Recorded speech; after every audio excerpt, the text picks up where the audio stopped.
Luxury yacht যেখানে park করা হয় সেটা ঠিক আমাদের বিল্ডিং এর একটু পাশেই।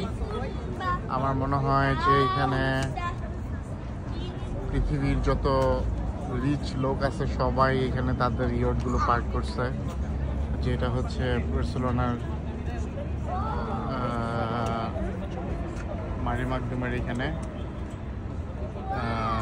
ও মাই গড, এক একটা ইয়ট দেখতে এত সুন্দর। আমি যদি দেখাই এখানে মিনিমাম 15টা থেকে 20টা ইয়ট তারা অ্যাঙ্কর করে রাখছে।